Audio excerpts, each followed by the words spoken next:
Alors avant d'être une carte de visite, je suis une femme qui apprend chaque jour à accorder sa vie à ses valeurs.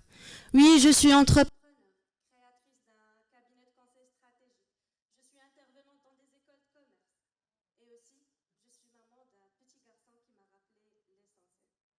Dormir est un luxe. Si je dois vous laisser une image ce soir, ce serait une boussole. Sur la mienne, il y a 3 mots. Il y a famille, liberté et transmission. C'est elle qui m'amène ici. Et c'est elle qui m'a montré une vérité simple. Réussir n'est pas une trajectoire singulière. Réussir n'est pas une ligne droite. Elle n'est pas un moule commun. Réussir, vous l'écrivez vous-même. La vôtre, la mienne. Et en fait, comment vous direz ? Réussir, c'est un concept, mais pas une définition particulière que l'on emprunte tous. Et pour comprendre la mienne, faisons quelques pas en arrière. Au lycée, j'avais choisi la filière maths, plus par réflexe que par amour. Très vite, j'ai senti que je m'étais assise dans la mauvaise classe. Moi et les maths, on s'est quittés d'un commun accord, mais ils étaient plus d'accord que moi. À l'université, j'avais choisi la biologie, en espérant m'y retrouver. J'avais surtout rencontré le doute. Il m'a fallu 5 ans pour décrocher ma licence. 5 ans à frôler la moyenne comme une relation à distance. On se voit, mais pas trop. Un été, je participe à un camp d'entrepreneuriat et leadership. En fait, j'y vais pas pour changer ma vie, mais j'y vais pour voir, pour découvrir. Et je vois. Ce jour-là, quelqu'un a allumé la lumière dans une pièce où je tâtonnais depuis des années. Je retourne à la fac. La biologie n'a pas changé. Mais moi, si. Une étincelle est née. L'idée d'entreprendre. Et depuis là, je traquais chaque formation, chaque bootcamp, chaque programme, chaque atelier, tout ce qui pouvait nourrir mes soft skills et aussi mon CV. Jusqu'au jour où la vie me teste pour de vrai. Elle me donne une claque, mais en format XXL. Mon père tombe malade. Mon frère est à l'étranger. À 20 ans, je reprends son usine de fabrication de semelles. L'odeur du caoutchouc chauffé, des salaires à régler, des factures à payer. Je gère tout à 20 ans. Acheter la matière première, et ce ne sont pas des endroits avec moquette et clim. Superviser, contrôler la qualité, assurer la logistique, livrer, encaisser. Et je me retrouvais toute seule dans des quartiers pas toujours sûrs, à négocier avec des personnes aux mains noircies par le travail, mais au cœur immense. J'apprends au marchand. Et je n'étais pas la fille du patron qui jouait à la chef. C'était survivre, c'était mettre la nourriture sur la table. Et là, j'apprends ce qu'aucun cours ne m'avait enseigné. J'apprends la discipline qui vous sort du lit quand personne ne vous applaudit. J'apprends l'adaptation quand le plan A, B, C s'écroule.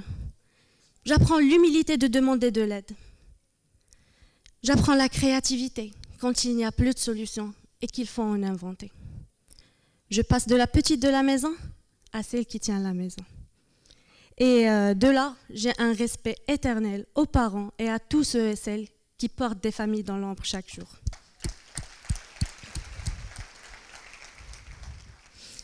Alors quand mon père va mieux, moi je ne suis plus la même. J'entre dans un centre d'appel en plein temps, tout en continuant à l'université. Chaque 8 bonjour, Serita était une formation accélérée pour moi. Écouter vraiment, entendre ce qui n'est pas dit, transformer un non en discutant. Et c'était en fait des trucs que je vivais à fond parce que je voulais évoluer. Et la période où je travaillais pour l'usine de mon père a tout changé. C'était une période qui m'a montré que j'avais plus de ressources que je ne croyais. C'était une période qui m'a soufflé un secret. Le business, c'est mon terrain. Après, en fait, quand je travaillais au centre d'appel, mais j'ai tellement appris. C'est vrai que dans une époque, on sous-estimait les centres d'appel, mais c'est une vraie école des soft skills. Écouter, l'écoute active, la négociation, la gestion du temps, la gestion du stress, mais c'était vraiment très consolidé. Et soft, ne veut pas dire optionnel. En 2015, j'obtiens enfin ma licence, après 5 ans. Et j'avais déjà cumulé 1 an d'expérience en vente. Et avec ce mix de formation plus expérience plus certificat, j'intègre une grande entreprise tech. Oui, avec une licence en biologie.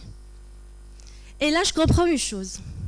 Le diplôme est une clé, mais les soft skills ouvrent les portes. Et je vous raconte une anecdote, mais c'est un bonus d'ego à assumer. Un jour, je recroise les anciens ACE students, les premiers de la classe d'à l'époque, très brillants. On compare nos salaires et le mien était plus élevé. Eh ben, alors je progresse. Gestion des comptes globaux, des voyages d'affaires à l'international, des grandes salles de réunion. Et toujours quelque chose manque. Je fais un master en management commercial pour muscler la théorie.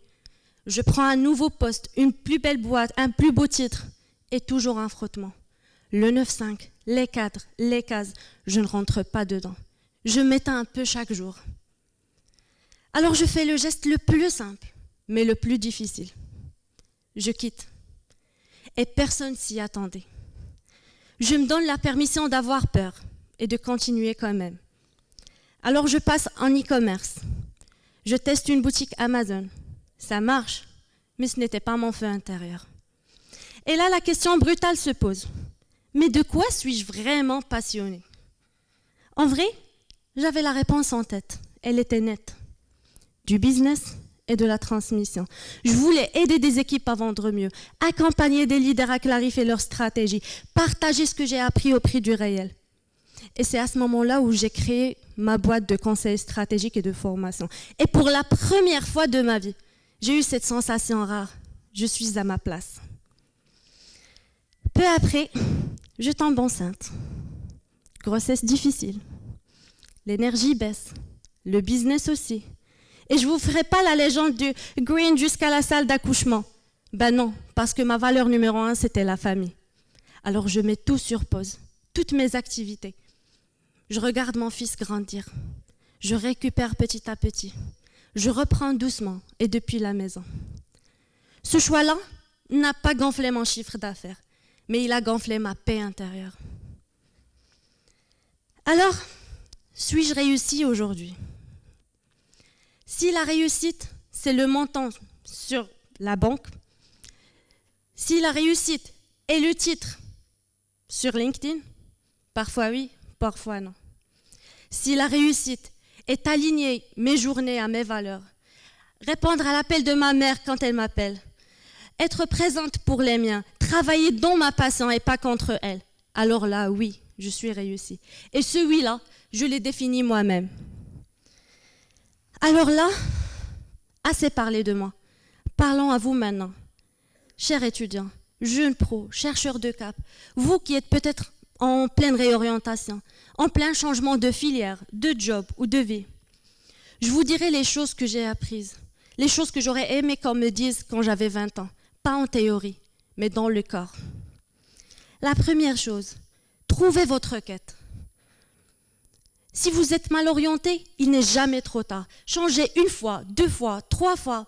On ne perd jamais un an à chercher, mais on apprend à se connaître. Et entre perdre 1 an et perdre toute une vie, à vous de choisir. Et mes chers étudiants, ne comptez pas que sur le diplôme. Le diplôme pose la clé dans la serrure, mais les soft skills font tourner la clé. Apprenez à dire seulement ce qui est complexe, à respirer pour choisir et pas réagir. Apprenez à écouter, pas pour parler en fait, mais pour comprendre. Les soft skills elles sont tellement importantes dans la vie que personne ne s'y rend compte. Le 3e point, choisissez votre entourage. Choisissez un entourage qui vous tire vers le haut. Votre environnement, c'est un GPS caché. Soit il vous tire vers le haut, soit l'inverse. Entourez-vous de belles personnes, des personnes belles d'esprit, ambitieuses, bienveillantes, positives. Et votre futur vous dira merci. 4e point, respectez vos valeurs. La vraie réussite, c'est la cohérence entre vos valeurs et vos choix. Quand votre agenda ressemble à vos valeurs, sachez que vous êtes sur la bonne ligne, sur la bonne trajectoire. Même si le monde autour de vous ne comprend pas encore votre virage, il est parfois nécessaire d'expliquer aux gens qu'il s'agit juste d'un détour, mais que vous n'êtes pas perdu. Et finalement, écrivez votre propre définition de la réussite. Pas celle de vos parents, pas celle de vos amis, pas celle de vos frères, pas celle de vos cousins, mais la vôtre. La réussite est singulière. Sachez que mes KPI, je les écris moi-même. Les miens sont paix intérieure, liberté, progrès, impact. Les vôtres seront peut-être contribution, apprentissage, évolution. Mais faites ce que vous voulez. Faites ce qui vous ressemble le plus. Je sais que beaucoup de personnes parmi vous aujourd'hui se sentent en retard.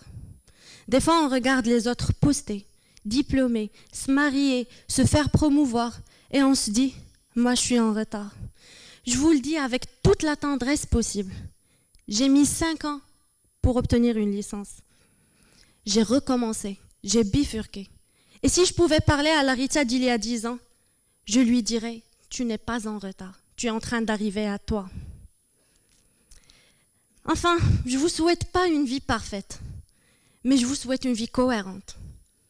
Je vous souhaite d'oser quitter la voie qui ne vous ressemble pas, même si elle est éclairée, pour emprunter celle de traverse qui vous appelle, même si ça fait un peu peur. Je vous souhaite de mesurer votre réussite à votre joie, à votre satisfaction personnelle, à votre paix intérieure et pas à celle des autres. Et j'espère un jour, vous le direz, sans fanfare, mais avec vérité. Je suis épanouie, je suis en paix et j'aime ce que je fais. Merci beaucoup.